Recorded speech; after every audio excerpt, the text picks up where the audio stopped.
दिल्ली में बुलडोजर से वसूली पे मैं बहुत बड़ा खुलासा करने जा रहा हूं कि किस तरह से भारतीय जनता पार्टी का बुलडोजर से वसूली का दिल्ली में बहुत बड़ा प्लान बना हुआ है और किस तरह से भारतीय जनता पार्टी अपनी बुलडोजर से वसूली करने के लालच के कारण पूरी दिल्ली को तहस नहस करने पे लग गई है।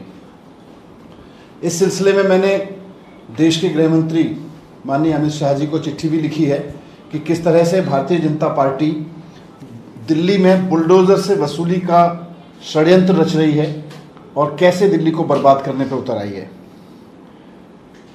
सबसे महत्वपूर्ण बात इसमें यह है कि दिल्ली में 63 लाख घरों पर भारतीय जनता पार्टी ने बुलडोजर चलाने की तैयारी की है। 63 लाख घरों पर आज भारतीय जनता पार्टी दिल्ली में चारों तरफ बुलडोजर ले लेके घूम रही है। उसके पीछे की कहानी यह है कि दिल्ली में 63 लाख घरों को भारतीय जनता पार्टी तोड़ने का प्लान बना चुकी है। दिल्ली सरकार को इसकी पूरी जानकारी मिली है। इसमें से 63 लाख घरों में से 60 लाख घर तो कच्ची कॉलोनियों के और झुग्गियों के हैं।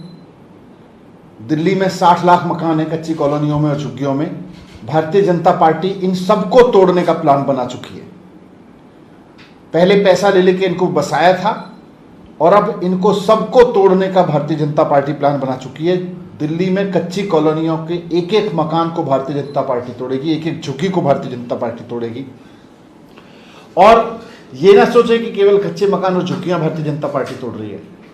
पूरी दिल्ली में किसी ने भी अपनी बालकनी जरा सी आगे कर रखी है, छज्जा जरा सा कुछ छज्जे पे कुछ बना रखा है, या डीडीए फ्लैट्स में अगर मकानों में कोई बालकनी कवर कर रखी है, इन सब को भी भारतीय जनता पार्टी ने नोटिस दे रखा है। ऐसे 3 लाख मकानों को आंशिक रूप से भारतीय जनता पार्टी तोड़ेगी। इस तरह से 63 लाख मकानों को तोड़ने का भारतीय जनता पार्टी का प्लान है।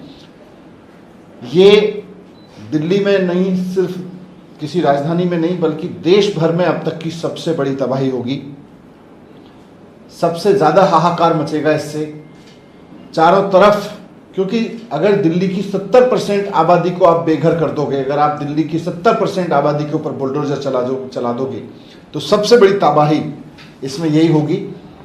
आम आदमी पार्टी इसका सख्त विरोध करती है। इस तरह की टुच्ची राजनीति का, इस तरह की बुलडोजर से वसूली की राजनीति का आम आदमी पार्टी पूरी तरह से विरोध करती है।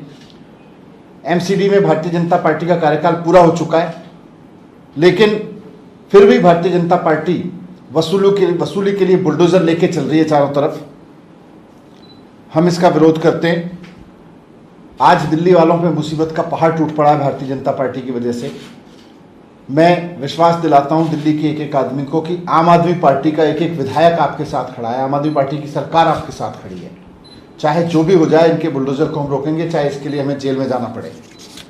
तो मैं भारतीय जनता पार्टी के नेता और देश के गृह मंत्री जी को भी कहता हूं कि दिल्ली में अगर भारतीय जनता पार्टी का 63 लाख घरों को तोड़ने का ये बुलडोजर से वसूली का कार्यक्रम चलता रहा तो एक दिन दिल्ली में बहुत हाहाकार मचेगा। इसे समय रहते रोक लीजिए। भारतीय जनता पार्टी के नेताओं को समझा लीजिए कि दिल्ली में इस तरह की तबाही की हरकत ना करेंगे, इसको बंद करें। Thank you sir. आपने जो पत्र लिखा उसमें क्या कुछ मांग की है गृह मंत्री से? इसमें मैंने गृह मंत्री जी से यही कहा है कि ये जो तबाही भारतीय जनता पार्टी करने जा रही है इसको रोक ले। ये भारतीय जनता पार्टी की जो वसूली का अभियान है, बुलडोजर चला के जो वसूली कर रही है भारतीय जनता पार्टी, इसको रुकवाएं। और अगर बुलडोजर चलाना है तो भारतीय जनता पार्टी के उन नेताओं के घरों पर चलाएं जिन्होंने ये अवैध कॉलोनियां, अवैध अतिक्रमण करवाए और उनमें पैसा खाया, उनके ऊपर करवाएं। आपने कहा कि हम रोकेंगे भले जेल जाना पड़े। आपके कल विधायक इस कार्रवाई को रोकने के लिए पहुंचे थे, उन्हें जेल भेज दिया गया है, क्या कुछ कहेंगे? बिल्कुल गलत किया है। आम आदमी पार्टी का एक एक कार्यकर्ता भारतीय जनता पार्टी की इस बुलडोजर वसूली के खिलाफ लड़ेगा, सड़कों पर उतरेगा, इसको रोकेगा। उनकी पत्नी ने आज ओखलाबंद की घोषणा की है, अमानतुल्लाह खान की जो गिरफ्तारी हुई उसके विरोध में। नहीं, इसका पूरी भारतीय जनता पार्टी की इस पूरी हरकत का आम आदमी पार्टी सख्त विरोध करती है कि ये जो बुलडोजर से वसूली का अभियान चल रहा है पूरी दिल्ली में, इसको रोका जाए, किसी भी कीमत पर इसको रुकवाएंगे।